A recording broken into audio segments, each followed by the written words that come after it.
हाँ, काई square distribution में पॉजिटिवली स्क्यूड होता है। हाँ। उसमें से उसमें टू साइडेड जो होता है, दोनों साइड का क्रिटिकल रीजन होगा। सर, हम्म। राइट साइड का तो अल्फा बाई टू होगा, लेफ्ट साइड का तो one minus alpha by two होगा ना।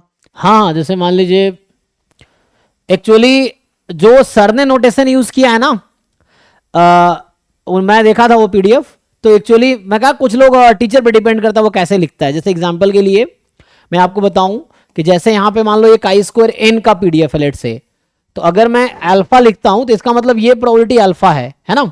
ये चलो अभी alpha by alpha two by two करते हैं। होगा। तो ये जी प्रोबेबिलिटी मैं ये नोटेशन यूज करता हूं, लेकिन सर ने जो रिग्रेशन पढ़ाया उन्होंने ये नोटेशन यूज नहीं किया। सो मेरे अकॉर्डिंग ये है कि मान लो एग्जाम्पल के लिए अभी आपने ये यूज किया, तो मैं ये नोटेशन यूज करता हूं कि इधर one minus alpha by two है, ठीक।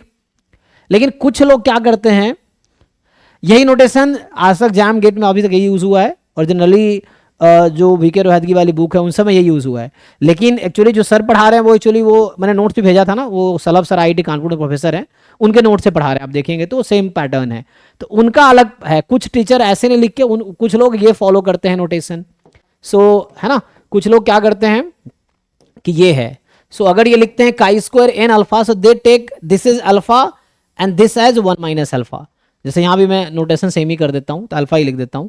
तो अल्फा अगर लिख दिया ना, तो जैसे मेरा नोटेशन ये, मैं जब क्लास में फॉलो करता हूं तो मैं इसको फॉलो करता हूं, ठीक है ना, मैं इसके अकॉर्डिंग फॉलो करता हूं। लेकिन अभी सर ने जो लिखाए हैं उन्होंने ये फॉलो किया है। So what they assume that, जैसे यहाँ पे, मैंने वो आप जो लिखा है वो जानते हो, सो थोड़ा सा प्रॉब्लम हो हाँ हाँ होना कोई दिक्कत नहीं मैं। आपको। अब एग्जाम में सोचोगे, आप ये सोच रहे हो एग्जाम में क्या यूज करना है, तो उसके लिए एग्जाम में, क्योंकि जो पेपर बना रहे हैं वो भी स्टैटिस्टिक्स के ही, तो उनको पता है। तो आप देखेंगे जब भी एग्जाम में ये नोटेशन यूज होगा ना, वहां पे लिखा रहता है कि क्या मीनिंग है उसका। जैसे मैं आपको एक दो एग्जाम का पेपर दिखाता हूं। तो जैसे मेरा क्या मतलब है कि जैसे काई स्क्वायर एन रैंडम वेरिएबल है, so that is more than equal to chi square n alpha, so this is alpha what I assume, मतलब व्हाट आई कंसीडर, और मैं नोटेशन लेके चलता हूं। कुछ लोग ये लेके चलते हैं, सलभ सर के नोट्स में भी यही नोटेशन है, तो उन्होंने ये लेके चला हुआ है कि दिस इज, ये लेते हैं लेस देन अल्फा, है ना। तो यहां पे जो लोग बोलते हैं ना, तो इसके हिसाब से आप देखोगे ऐसा लिखा होगा, काई स्क्वायर एन अल्फा इज, बोलते हैं अल्फाथ quantile in chi square N distribution. सो उसमें ये हुआ, और जो मैं यूज करता हूं उसको क्या लिखता हूं, सो मेरे नोटेशन के according this is one minus alphath quantile in chi square N distribution. समझ आया। तो वैसे कोई दिक्कत नहीं है, नोटेशन अपने ऊपर ठीक है।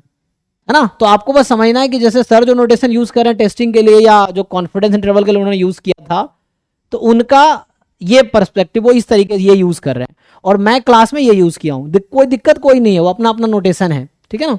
ये जस्ट एक नोटेशन ओके है। सर। अब पेपर में आप अज्यूम नहीं करना है कि मैं ये यूज करूं कि ये यूज करूं। जब भी पेपर आप देखोगे तो वहां लिखा रहता है, जैसे मैं एक दो पेपर आपको ओपन करके दिखाता हूं, है ना। जैसे ये जैम, ये तो गेट का है, लेकिन इसमें होगा का स्कोर कहीं यूज हुआ नहीं ना। टेस्टिंग ऑफ हाइपोथेसिस ये गेट का था ना, इसमें हुआ कहीं ना कहीं, देखो इसमें कहीं अगर यूज हुआ होगा तो हम देखते हैं जरा। जहां नोटेशन यूज हुआ होगा एक्सप्लेन किया होगा उसी क्वेश्चन में, आपको सेम प्लेस पे एक्सप्लेन किया होगा कि what they mean by this notation. क्योंकि वो है ना, क्योंकि देखो हम लोग जिस फील्ड से हैं, तो जैसे आपको पता है कि नोटेशन में कंफ्यूजन है, तो जो पेपर बना रहा है उनको भी पता है कि नोटेशन में कंफ्यूजन है। तो दे विल नॉट राइट कि आप अज्यूम कर लो नोटेशन, वो एक्सप्लेन करेंगे। जैसे यही क्वेश्चन है, देखो यहाँ लिखा है, इस क्वेश्चन में एक्सप्लेन किया होगा कि व्हाट दे मीन। यहाँ देखो आप, यानी chi square two n alpha, chi square two n one minus alpha. अब मान लो जैसे मैं अपने तरीके से सोचूंगा, अगर ये ऑप्शन करेक्ट है, तो जो सर का तरीका है जो भी एक रीजन पढ़ा रहे हैं, तो उनके हिसाब से ये करेक्ट हो जाएगा। तो अजम्पशन पे अगर बात करें तो अपना, तो यहाँ पे हमें अज्यूम नहीं करना है, we don't have to assume any notation. वो नोटेशन जो भी यूज है वो एक्सप्लेन किया होगा। तो इसी क्वेश्चन में देखते हैं क्या इन्होंने एक्सप्लेन किया है। Chi square v alpha denote the one minus alphath quantile of the central chi square distribution with v degree of freedom. तो जो मैंने यूज किया वो इस पेपर में यूज हुआ है। दैट डजंट मीन कि हर बार यही रहेगा, क्योंकि अब जैसे सलभ सर है, तो सलभ सर ये नोटेशन फॉलो नहीं करते हैं, क्योंकि वो नोट्स जो आप देख रहे हैं जो सर पढ़ा रहे हैं, मैं इसकी बात कर रहा हूं कि जैसे सर ने रिग्रेशन में ये वाला नोटेशन यूज किया है, यहाँ पे अल्फा लिया हुआ है ना, और मैं ऐसा यूज करता हूं। तो सलभ सर भी यही नोटेशन फॉलो करते हैं, ठीक है ना। तो अगर उनका आप नोट्स देखेंगे तो उनका यही नोटेशन है। और जिन्होंने ये पेपर बनाए, एग्जाम्पल के लिए जैसे ये क्वेश्चन किसी प्रोफेसर ने बनाए हैं जो ये नोटेशन फॉलो करते हैं जो मैं फॉलो क्लास में करता हूं, है ना, मतलब उनका नोटेशन मैं फॉलो करता हूं। अब अगर सलभ सर जब पेपर बनाएंगे तो हो सकता है इसी क्वेश्चन में वो लिखेंगे chi square v alpha is alphath quantile of the central chi square distribution, और जब वो ऐसा नोटेशन यूज करेंगे तो ऑप्शन उसके अकॉर्डिंग बनाएंगे, समझ रहे हो। तो हर टीचर का अपना, क्योंकि बुक का भी डिफरेंस मैं देखा, प्रसन्ना साहू में वही नोटेशन है जो सलभ सर यूज कर रहे हैं या जो सभी रिग्रेशन में सर यूज कर रहे हैं, बीके रवैदगी में वो नोटेशन है जो मैं यूज करता हूं। तो चूंकि मैं बीके रवैदगी ज्यादा फॉलो करता हूं तो मैं उसको फॉलो कर रहा हूं। प्रसन्ना साहू में देखेंगे उल्टा है, शायद गुप्ता कपूर में भी शायद अपोजिट है, जो मैं यूज करता हूं वो गुप्ता कपूर नहीं है, वो दूसरा वाला है। तो कोई प्रॉब्लम नहीं, आप एक नोटेशन लेकर फॉलो करो, एग्जाम में क्या यूज करना है जो दिया होगा वो यूज करना है, ठीक है ना, ये चीज है। Okay sir.